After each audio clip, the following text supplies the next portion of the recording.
Today's podcast is the third and final installment in the series on home buying process with local Youngstown Realtor Amy Day. We focused our discussion on what happens during the contract to closing phase and what kinds of advice Amy gives her clients to make sure the closing process is a little less stressful. If you haven't heard the first two conversations, be sure to go back and take a listen. But for right now, let's start the show. This is Scott Fain with the Youngstown Lifestyle Podcast, here again with Amy Day from Bergen Real Estate. How are you doing, Amy? I'm doing great, Scott. How are you today? Doing pretty good. I won't complain. Good. This is our final in this series where we're talking about the home buying process. I think last time we spoke about getting into the deal, spending a lot of time, going over, putting down the EMD and everything to help people get into a contract. This time, I think we should just focus on the contract to close process, where we are from when you get into the contract to the closing day. Okay. Yeah. So the first part of it is, so just let me lay the groundwork here. So if you've gone out, you found a place that you like or love, in this case, that you want to purchase as your home. You've got your financing pre-approved. You've gotten your EMD, it's submitted. You've gone through the process of having the offer written up, and the offer has been accepted. So now we're in it. Now we're in this deal. Excuse me. We're in this deal from the contract to close. So what's the first thing that you tell when you're at that stage? Okay. So we've got the contract. Everything's in place. We've done our home inspection. We've released the contingency. You'll hear that word a lot. The contingency on home inspection, and we've negotiated any repairs that need done. We've now moved on to waiting for the bank to do the appraisal. Once the bank does the appraisal and we're satisfied with the appraised amount, then we'll release the contingency on bank appraisal. And then we kind of have I call it the quiet period. It's roughly a 2-week period from when the appraisals come in to when we're actually going to close. And when you speak with someone that's a mortgage lender, they'll be able to kind of guide you a little bit more on what to expect through that. You'll be doing a lot of communication with them at that point. But now we're ready. We've got our clear to close, that you'll hear that term, or CTC, they'll do a little acronym with it. And now we're ready to meet with our title professionals, and we're ready to sit down and sign your 100 plus pages of mortgage information and title information. And it's pretty exciting. At that point, you kind of revert back to the beginning part of your contract when you negotiated your possession time. Possession time is the time frame that the current owners of the property need to get out of the property, or that the buyers need to get into the property. And it was negotiated in the beginning, but, we understand things change and we can always go back and revisit it. So from the time you sit with title company and you sign your documents, you kind of take into consideration your possession time, and that's when you get those keys and you're able to move right in. Well, before we go too far, let's examine some of what you just said. At the beginning, you spoke about the inspection period. Let's touch a little bit more on that. So you've got you're under contract. Now you have to go out and take a look at the property, because one of the things that it's a contingency that you have, like the first contingency that you have as a home buyer, is to say that, okay, I want your property based on what I see, but there's still more information that I'll get to learn. So my first thing is, how long should you take for an inspection period? Like, what's a good inspection period time? I usually, on my contract with my clients, I usually write 15 days in there, 15 days for you to get a home inspector, because you want to price them a little bit. I can guide you a little bit on it, but you want to price them out. Find someone who's reputable in your area. Find someone who's ASHI certified, ASCI certified, because they follow certain regulations with it. And what they'll do is they will go through and crawl through the nooks and crannies of your house. They'll give you a rough estimate on the age of the roof, on the age of the furnace, the air conditioner. They'll talk about, structural issue, if there's a possible structural issue, if you need further information on it. there's no such thing as a good home inspection. If you get an A+ on your home inspection, your home inspector did not do his job right, because there's no perfect property. Even a brand new built property, they're going to find something wrong with it, and that happens, and it should be expected. However, some things are manageable and some things are not. Some things people are okay with, and sometimes they're not. And that's where that negotiating factor comes in. As an example, I always pick on the HVAC, the heating and cooling. You know, if your home inspector comes in and says your HVAC system or your furnace is 15 years old, and the average life expectancy of the furnace that you have is 16 years, well, then we want to go back to the sellers and say, well, you've enjoyed this, you know, the entire time you were in the house, and now the buyers don't want to assume the responsibility of, you know, replacing the furnace, you know, when it's kind of getting close to its end of lifetime. And that's when we'll say, well, you know, an average HVAC system, you know, is going to cost X, and we want to negotiate down for X because, you know, you need that wiggle room to replace. And we kind of get into negotiations, and it depends on everybody's situation's different. But as far as scheduling the appointment, usually with your home inspector, it's going to take about 2 to 3 days to get it scheduled out. So you kind of work around your work schedule. I'm always present during a home inspection unless there's some extenuating circumstance or conflict of time, because you need that extra support. You need someone there that's going to ask the questions that maybe, you know, you weren't too sure of. But then about a day later, usually within a 24-hour period, the home inspector is going to give you a written report of everything you've gone over in the house, because they're going to point it out during the inspection, then they're going to write it up on the inspection. And the write-up on it is always going to sound way worse than what they told you inside of the house. So that's something to also expect. But again, buying a house is scary anyway. It's a big, big purchase, big commitment. And that's what we're here for you to kind of iron things out. And the home inspector, they'll be there for you if they have additional questions. They'll go over things with you. I had a client with a old electrical panel, and the homeowners had installed a pool, and they put a sub panel in. And when they put the sub panel in, the amp service for it was not high enough. So all of these words sound really, really confusing. So basically, they didn't have enough juice to support what they were plugging into the electrical panel, and the home inspector caught it, and he made some comments on it, and just the home seller just wouldn't understand the importance of upgrading the electrical panel, that it was a safety hazard. And so we had to get an electrician out there, and the electrician went when the home sellers were there and basically laid it out for them, you know, very directly, because he could be as direct as humanly possible and not worry about offending them, because he knew he was going to be contracted to do the work regardless. And they finally came to their senses with it and said, oh, now I see. I've got someone coming out to talk to me about it, and now it makes more sense. But those are just things that come up, and we work around them. I think that's a important part to mention about it. I've had a few inspections myself over the years, and the better inspectors are the ones that are going to go through. My favorite inspector that I ever had is the one that when I bought my current house with. Went through the house as you're describing, went through all the nooks and crannies, and he had contractor experience as well, so he knew what it takes to fix this, what it takes to fix that. So you kind of have an idea of, even if those things that you're describing aren't up to snuff, you know, there's right. always something wrong in the house. Right. Well, this is not that big a deal because you just do X, Y, Z and it's done. And that's the kind of, you know, I found those people through referral, through, you know, other people who've gone through and used them. So those are all good tips to take away. Yeah. What about the, wait, real quick, just to kind of touch on the inspector, because I get this question a lot about cost. You know, they are not cheap. You know, they're going to be, you know, about $300 to $400, maybe even $500, depending on the work that you want done. But I want you to think of an inspector like a car repairman. You know, you could go to a car repairman and have an awesome experience because they've been referred to you and they do the work cheap. But you know people that have used them in the past and they are satisfied with the work and they guarantee their work. Or you could just go, you know, price some things around and go to a car repairman that's going to do it cheap but isn't going to do a good job. So if you're going to go for the cheaper end, make sure that you've had referrals with them, that there's somebody they're reputable. If they don't have the certifications, that's okay.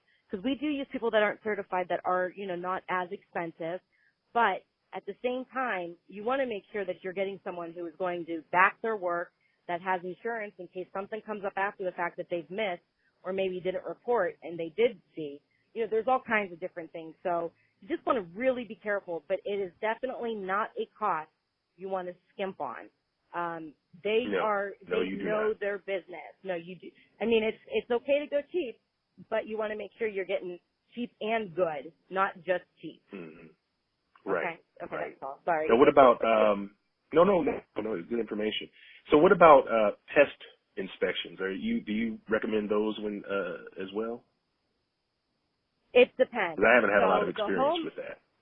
Yeah, the home inspector is going to say, you know what? I sold a house recently, and it had evidence of termite damage, and I would have never noticed it because of the way that they had it mitigated. It was repaired, but I would have never noticed it. Just a regular Joe Schmo off the street wouldn't. I mean, I'm a Joe Schmo, so I didn't notice it. So, but the guy came in. He was a reputable home inspector, and he said, okay, there is evidence of termite damage. However, there's also evidence of the mitigation that they do, for repair and having there's like drilling and stuff. They explained it, but I didn't retain it, so I apologize. But, they will tell you during the home inspection that there's evidence of this, you should do this. So there's evidence of water damage in the basement. You should have a basement waterproofing company, professional company come in and check to make sure everything's okay. And I've used basement guys that have come in and said, everything's fine, don't worry about it. And I've had others come in and say, it's going to cost you $20,000 to repair. So it really just depends on who you know. Mm-hmm. That's where that referral part comes in, if you've got to watch the contractors sometimes because that's their day. It's going to be expensive. That's how they make their livelihood, and there's nothing wrong with that. But at the same time, you want to make sure that you're getting a fair deal and you're not spending $10,000 on a $10 repair. Right. But the other thing is, they're going to flat out say, this could be a cause for concern, like the electrical panel. He said, this is a cause for electrician. Fortunately, I know a young man from high school that is very reputable. He's a reputable electrician out in our area, and he was able to go out, panel example, he was able to go out and be direct and, kind of match the guy that was being stubborn and say, no, you're wrong and I'm right and this is why I'm right, and explained it in a way that the guy was able to understand. So, and there's a lot of great electrical companies that we work with, electricians that we work with, that will do the same thing. And they're very, very knowledgeable, but that's where that home inspector is going to kind of back away. And I'm not the professional with that. My profession is to point out possible problems, but my profession is to say, now you need a professional. The roof might have leaks. Now you need a professional roofer to come in and talk to you about the stability of the roof or, the issues in the basement. And that's where they're going to guide you. And it can get very, very frustrating because now you've got to get people out there to look and make sure it's okay. But it's worth the frustration. It's worth the time you're going to put into it because the last thing you want is to find out after you've made this large purchase that you could have negotiated to get this repaired ahead of time, or you could have bought the house down the street that was maybe in better condition that cost a little bit more. Now, when it comes to, so we've gone through the inspection process.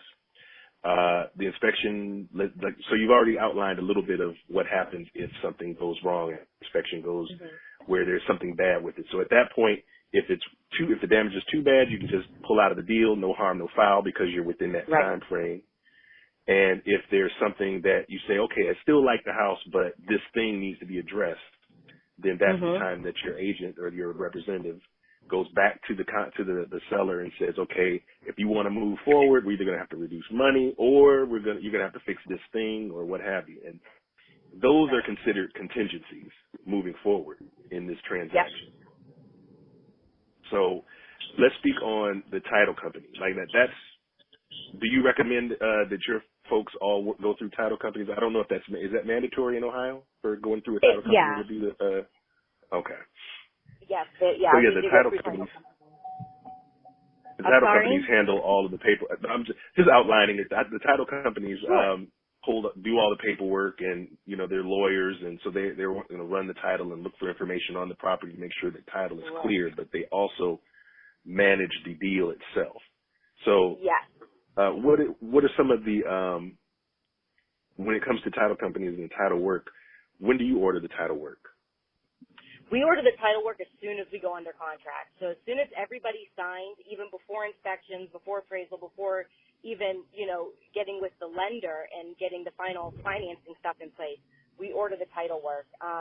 That way, when it's a hot buying season, like what's going to be coming up here pretty soon, we're already prepared. They're prepared in advance. They started the title search.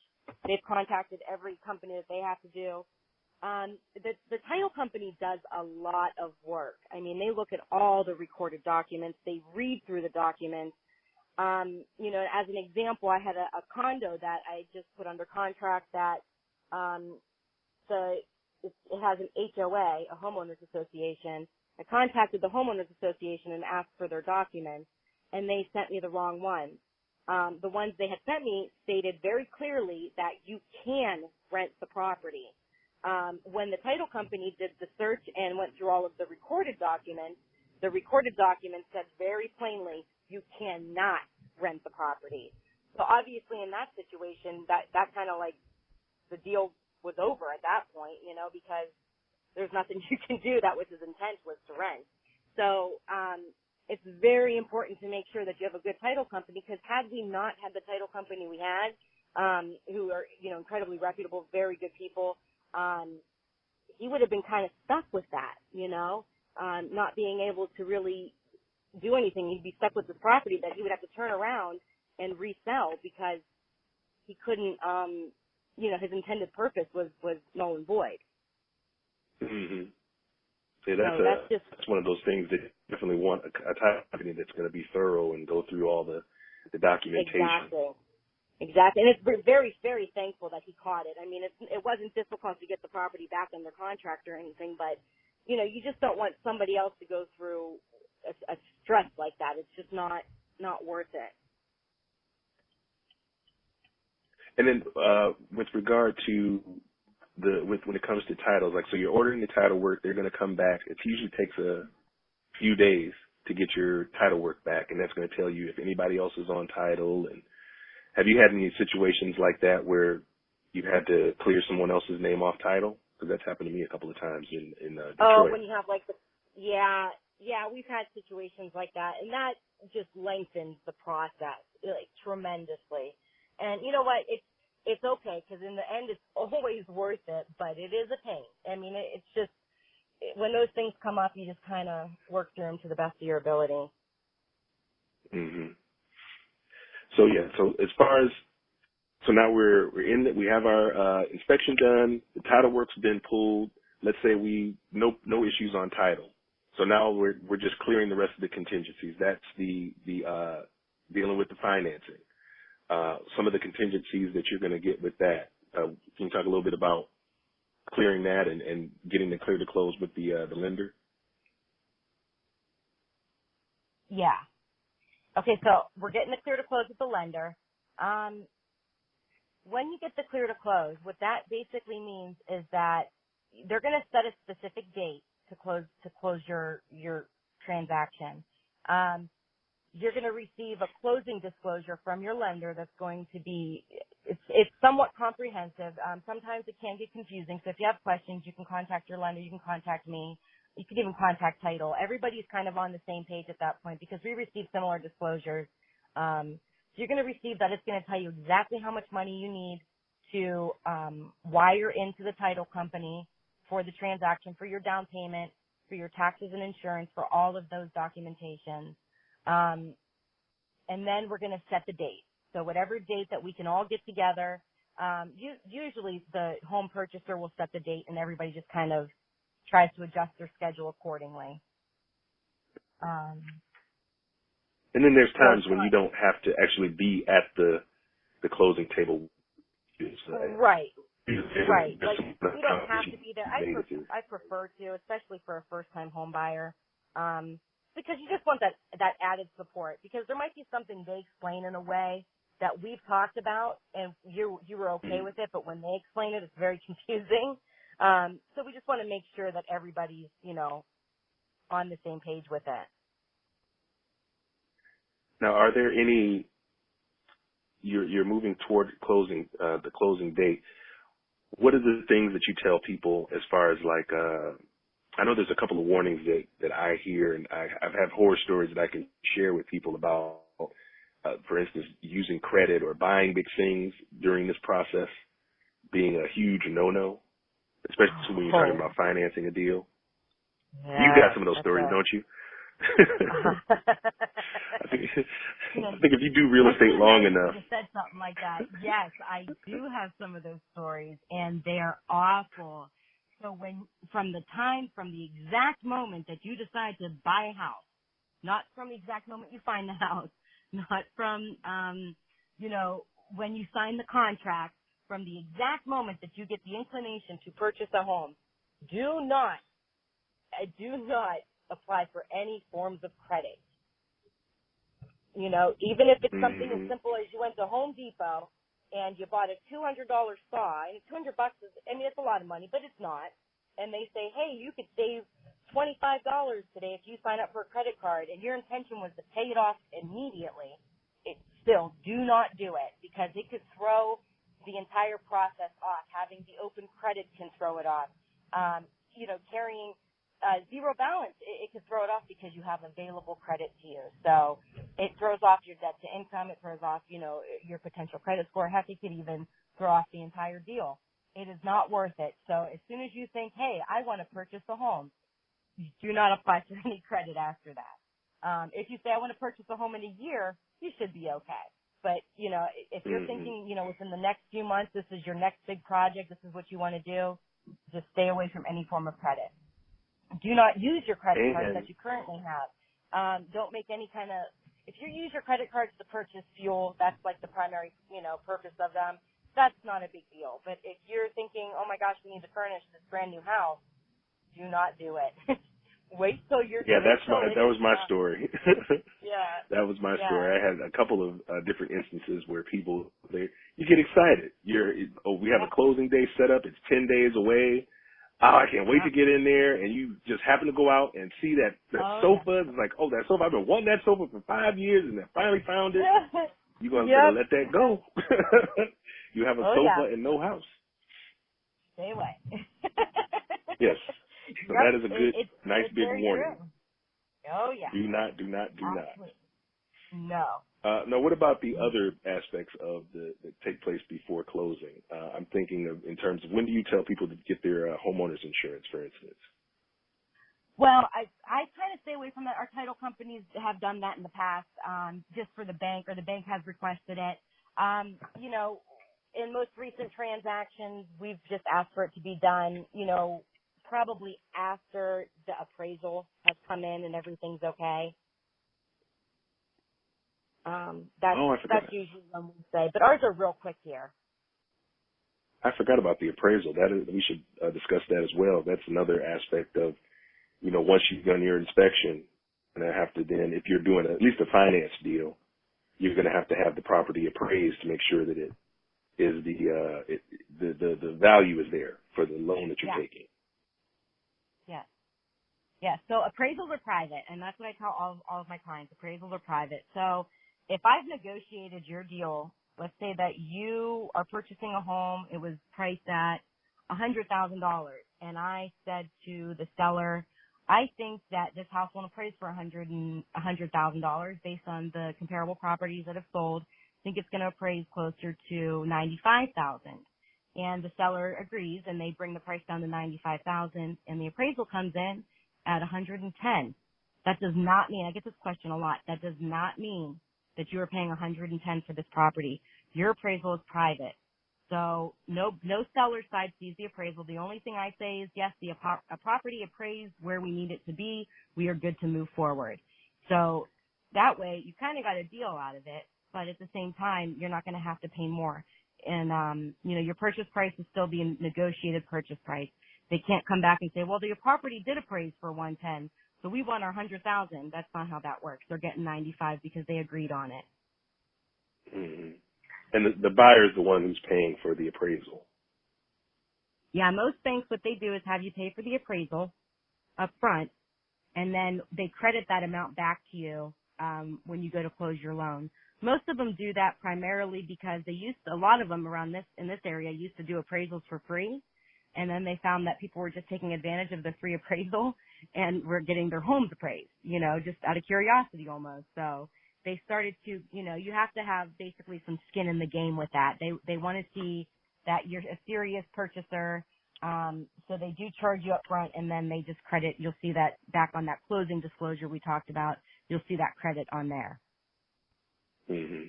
And that's out-of-pocket expense.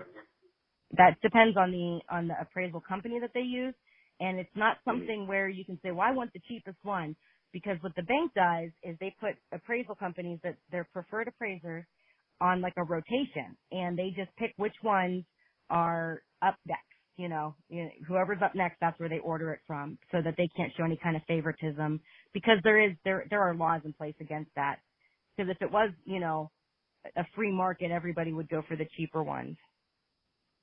Right. So now what happens when the appraisal comes back and it doesn't come up to the level that you needed it to close out the deal? Then we have a couple of options. One, of course, you can walk away. Two, we go back to the negotiating table and say, hey, it didn't appraise. We need to drop this purchase price or it's not going to go through. And depending on the seller's situation, they may say, well, we can't because we owe more. Maybe they're upside down on their payments, and then the deal is kind of void. Or the buyer, depending on their financial circumstance, can just come up with the difference in money. And then the fourth one, and it's not very common. Usually at that point, if we can't negotiate it down, we just kind of take it as we just kind of walk away from it.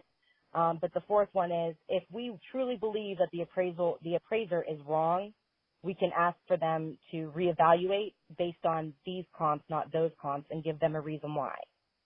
So that's where more of the bank comes into play. And, that's where I would work with the banker and say, whoa, I don't think they saw these comps because these ones are way more comparable than the ones that they have listed. Yeah, I've had that experience too. I ended up, I think we were looking for an FHA loan, and apparently FHA at the time, you couldn't have the house within, I think it was 100 feet of a gas station or something like that. And so there was a gas station right around the corner. We ended up using like Google Maps, and there's a way that you can tell how many feet something is from something else, and had to figure it out. So we were like 65 feet away, and that totally killed this deal that we had going. It's like, oh my goodness. And then you got people who use, like you're saying, using comps that don't, it's like we're using comps that are right around there that are comparable to this property, and this guy is pulling comps from way over here, from way over there. It's like, are you looking at the same thing we're looking at? So it can be a little frustrating when you have to fight that thing, but you can occasionally win if you know what I mean, if you keep at it. You got to fight the good fight. yeah, if it's worth it, you just got to fight it. Because the thing that a lot of people don't understand or realize is that once that appraisal gets official, it's like that's the appraisal. That's what they're going to look at. To do the next deal and stuff. So it's like you don't want that to become the official amount of value that they're probably. If they're serious sellers, if they really have to sell, then they're usually gonna negotiate if they're able to. Mm-hmm. So as far as that was the other thing. So as far as like the deal's we're getting closer to where the deal is closing, getting closer to closing day. Have a plan for your people, or you give any kind of recommendation for what to do as soon as the property is closed? I'm talking about changing the locks, things like that, setting up the utilities. Like, what's your advice for that? So when we come to that point, I work with the selling agent and ask them when the current homeowners are asking for a final reading on all of their utilities. And then we have the buyers. Usually it's the day after, or if there's possession time, it's the day after possession time. That's when they have their final reading done on utilities. So let's say your closing date's on the 1st and your possession date is the 2nd. the sellers will call all the utility companies and say, I would like my final reading to be done on the 2nd. And then the buyers will contact the same utility companies and say, I would like utilities turned on in my name on the 2nd. That way you don't have to worry about any kind of shut off or any kind of fee because they have to come out, or you're not waiting for the water company, to come out and turn the water back on. You know, and sometimes it can be cumbersome because the water department does require a closing disclosure in order to put the utilities in your name. But as long as, you know, you're kind of preemptively prepared for that, it's okay. But we do that usually within the week of closing. Once we have that clear to close and we've got our date scheduled and we know when we're all signing our documents, then we work together to make sure all the utilities are being turned on in your name on the correct day with no delays.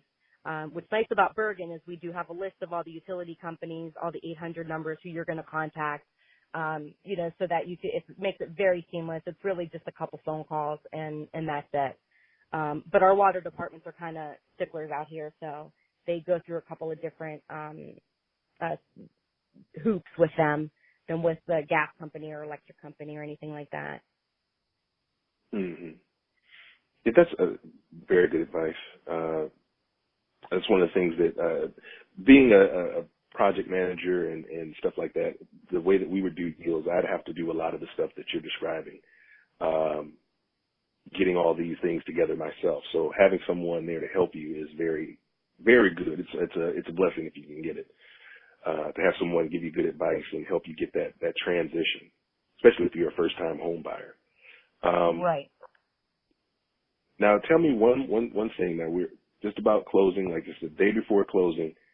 What's the value of that walkthrough of the property? Oh, the walkthrough. The walkthrough is incredibly important. If you're able to do it, as the buyer, you should definitely do it. If you're not able to be there, make sure your agent does it for you. You know, it's not necessarily, there's a lot of things that can go wrong from the date you sign the contract to the date you're actually moving in, and you want to be able to kind of foresee any issues before you sign your papers. Of course, the last thing you want to do is delay the process anymore, and sometimes it's as simple as the sellers didn't realize that they were supposed to leave the blinds, you know, something as simple as that where they just, you know, can just return them. But you want to make sure, especially if the property is vacant, that, you know, maybe no one's checking on the property, and you want to make sure that there hasn't been any damage to the property, because the last thing you want to do is, you know, sign these papers, record your documents, and then there's something detrimentally wrong with the property. However, if you opted to have a home warranty put in place, that can be very beneficial, you know, because you can contact them and get any repairs done. But let's say that you've negotiated for the washer and dryer to stay and the homeowner took them. Well, they have two options. They can return them or they could purchase 2 new ones, you know, and at that point, if they decide they want to be difficult, then we get into legalities with it. And, you know, unfortunately, if it's in the contract, the buyer's in the right. They deserve to have that was part of the negotiation. So the sellers will either have to come up with out-of-pocket expenses or, you know, it just turns into a whole, I don't want to scare anybody away with it, but that's where the value of having a real estate agent working with you, because we have all of the people in place to help mitigate those situations for you. It relieves a lot of the stress that come with it. And that's the stress that we take on, that, you know, it's unfortunate and it can be incredibly heartbreaking when something bad happens when you're going through your walkthrough. But when you have somebody that's on your side that's going to fight for you, it makes it a lot easier. That way you can kind of focus a little bit more on the moving and packing and let me handle that part of it and let us do our job. Right. It is important to do it. And yeah. I was going to say I did have a horror story about the final walkthrough as a seller. It was my first flip, and so I learned a lot on that flip. And got to the closing, and I found out that the night before, vandals had broken in, and I had those PEX pipes. That was when PEX was relatively new, so they had cut the PEX pipes. Not to, you know, this is plastic, basically like construction plastic, so there's no value in it. But they just to be jerks and mess up the plumbing. So they did that. I think they cracked the toilet. I just knew that deal was, I was going to have to go back and do some more stuff. That was a blessing that the people still liked it, still liked the house, and they had some experience. So we had to negotiate a little bit. They saved a little money, so it did cost me something. But at the end of the day, it worked out. But that was what definitely, you definitely want to do that final walkthrough, because if it had been the other way around, and like you're saying, and I had not looked and then got there and saw that stuff, I would have just been heartbroken. Right. Just heartbroken. Right. So it's like you just want to protect yourself. Right. I agree. So okay, we've gone through the process basically of closing. I tried to touch on all the major points of it. Is there anything that you feel like we missed or didn't touch on that you want to say before we close out and say we're closing this hypothetical deal? Well, yeah. The one thing is, it's a lengthy process, and we've done quite a few podcasts on it, and we've probably repeated ourselves a couple of times because there's just so much involved with it. But you don't be afraid, I guess is my thing. Just it's a very frustrating, it's heart-wrenching, when you're out looking and you find the perfect home, and it's either, someone else has put it under contract before you, or, it's a long process, but we're here for you. We're your support system. It gets to a point where, and I tell all my clients this, I'm here with you the entire time, and then you buy your house and you get busy moving, and then you think to yourself, oh, I haven't talked to Amy in a couple of days. What's she doing? Because we're talking 2 or 3 times a day. It's very, there something comes up, a silly question like, hey, what color was the carpet again? That's what I'm here for. Just ask the questions. As silly as they may sound. If you're not sure about, the process that we've talked about in the podcast, just reach out. I mean, it's okay to ask the questions. If you're shy about calling, just email them. If you're better, typing out your questions, just let us know, and never be afraid to ask, because we've heard them all. I've been in your shoes. Gosh, when I bought my house, I cried in the mortgage originator's office because I was so disappointed about something. I can't remember what. And I never want anybody to feel that frustration. Like, we're here for you. So just call us and vent it out. One of my clients yesterday called just to vent. She goes, I got to get this off my chest. I'm moving, and there's this, and this. And she just had to get it out. And I'm like, that's fine. Do you want me to bring you a bottle of wine? Let's talk this out. She said no, so I brought her cookies instead. But it's just it's very trialing, but it is so worth it in the end. It's the best, the most trialing experience, but it can also be the best experience. And being a homeowner, it's something that I think a lot of people just aspire to have at one point in their life. And don't ever let the process scare you away, because sometimes the hardest processes have the best results. So just stay positive and know that we're here for you. That's what we're trained to do. That's what we specialize in. All this paperwork and all the, the steps that go along with it. We're here to walk you through them, and we're here to remind you of where we're at and to keep everybody on task. And, that's the value of having a good real estate agent, a good title company, a good home inspector, a good mortgage company. So just rely on us, lean on us, because it's a process and it's trialing. So that's my final thing, is don't ever let the process scare you away, because it is worth it in the end, Yeah, I agree. Take fear in one hand, passion in the other, and leap. Yep, exactly. And if you're afraid of where you're leaping, don't worry, because I'm catching you. But cookies or wine, I don't know, whichever you like. I'll take both. Yeah. Well, on that note, I appreciate you taking the time. Thank you again, Amy. Absolutely. And I'll talk to you soon. Thank you, everyone.